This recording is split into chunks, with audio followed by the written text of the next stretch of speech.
Hi friends, namaste.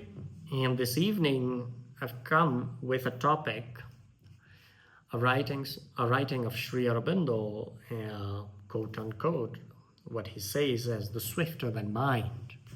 So we'll try to understand what he means by swifter than mind. It's quite difficult, highly spiritual, and I think it is definitely deeply philosophical.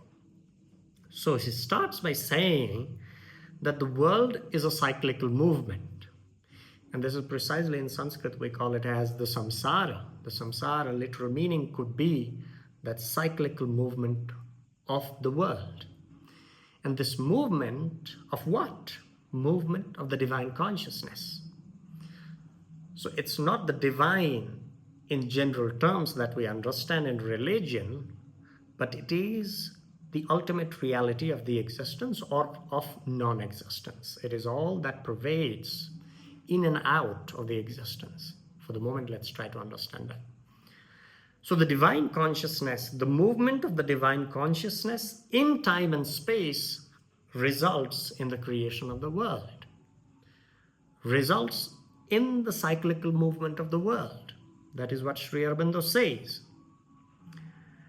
And the law of this creation, law of this cyclical movement is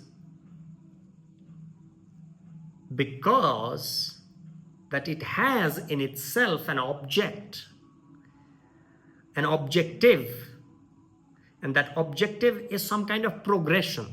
It wants to arrive at something, that is to say, this movement of the divine consciousness also has in itself an active willingness to arrive at something. This is what Sri Aurobindo says.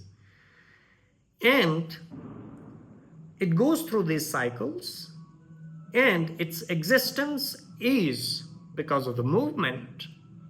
And whenever the movement undergoes cessation, terminates, the movement terminates, there is no existence. Well, this is quite well-known theory or hypothesis even when we talk about the creation of the universe. The universe goes through contraction and expansion. And what is the basis of this movement? This is what we are trying to understand.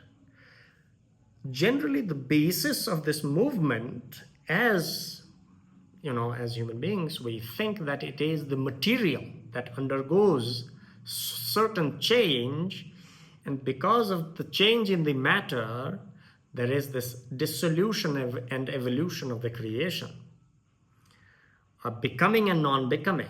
But Sri Aurobindo says, in that divine consciousness itself, inherently there is an active consciousness, the Chit force.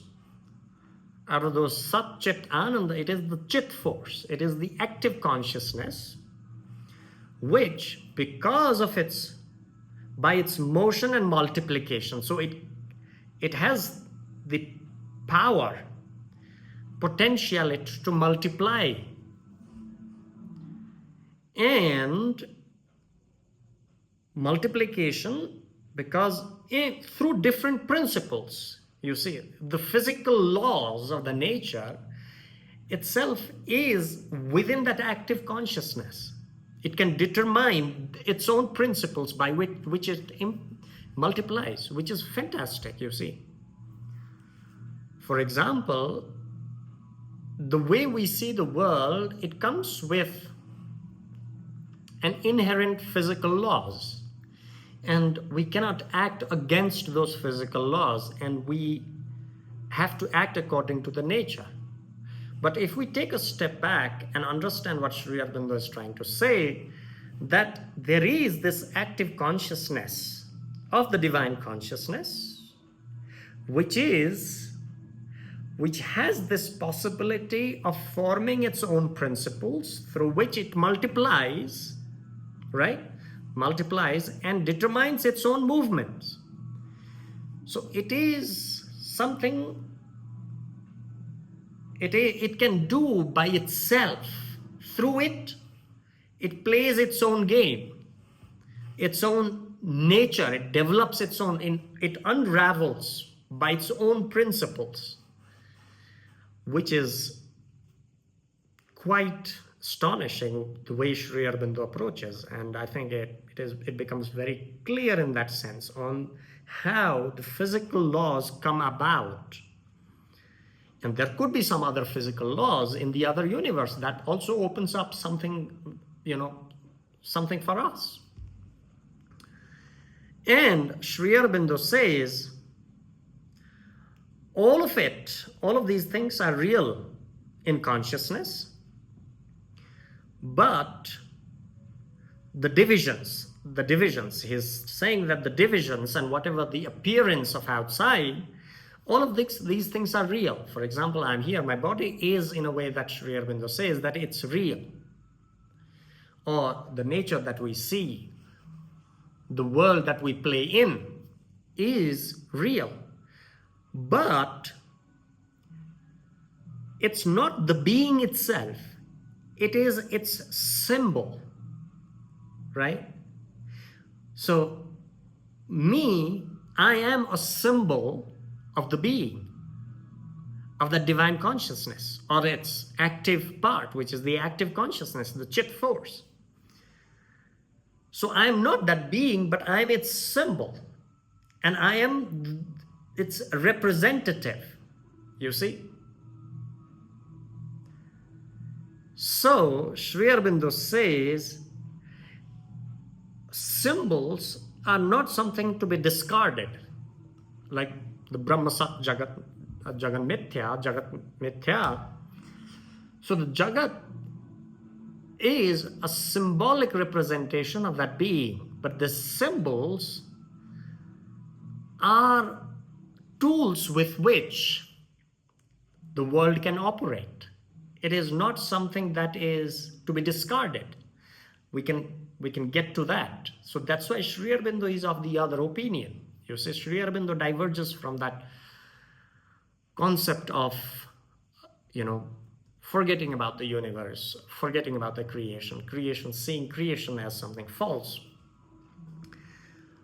Now, Sri Aurobindo says this mental consciousness, the mind, is not the one that creates the universe.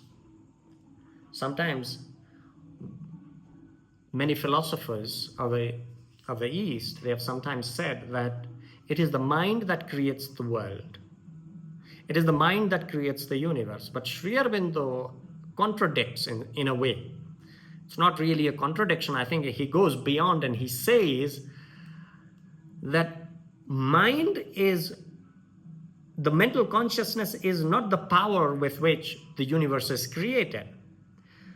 But there is something much more puissant, much more powerful, omnipotent, swift, faster, and tireless, unfettered than the mind.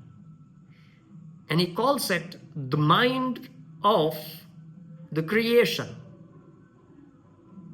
You see, it's not our mind that creates the world, but it is definitely, there is something which is much powerful than our mind.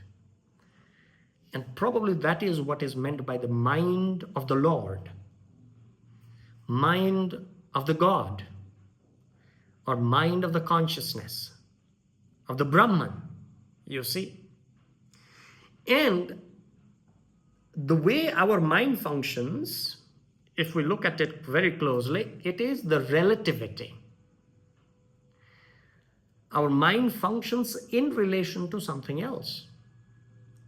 Whereas this much more puissant, swift, and unfettered mind, it goes beyond relativity. This is omnipotent, self-aware, absolute, and it is unbound by any law of relativity.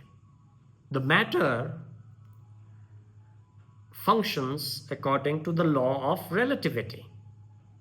Our mind is also, it is constituent, it is formed out of matter.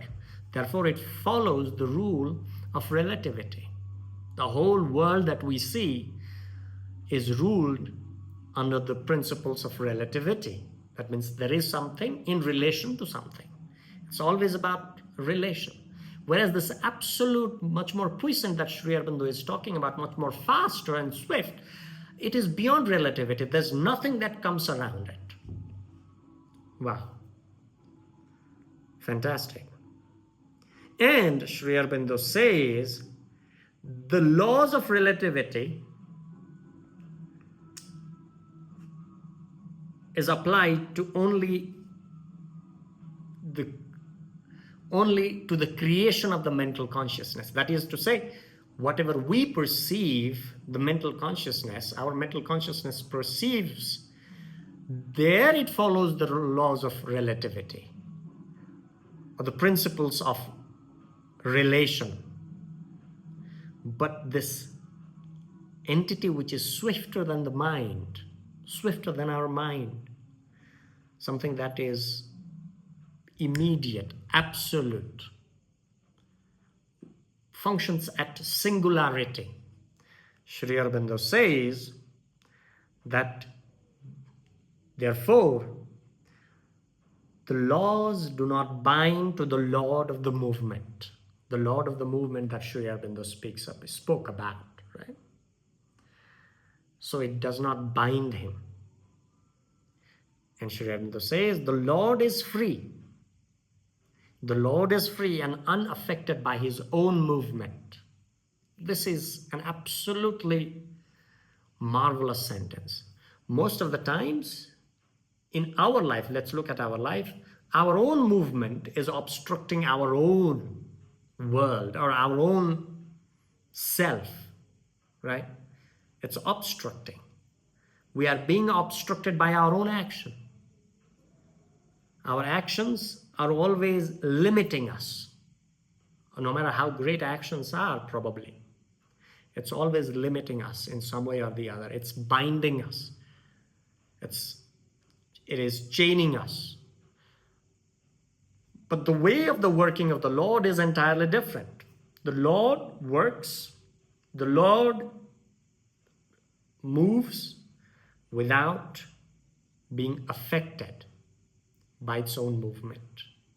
That's the difference. And therefore, Sri Aurobindo says, this is what he calls as the swifter than mind. It breaks the notion of relativity. For that, it has to be super fast. And that's the nature of the active consciousness. Thank you very much.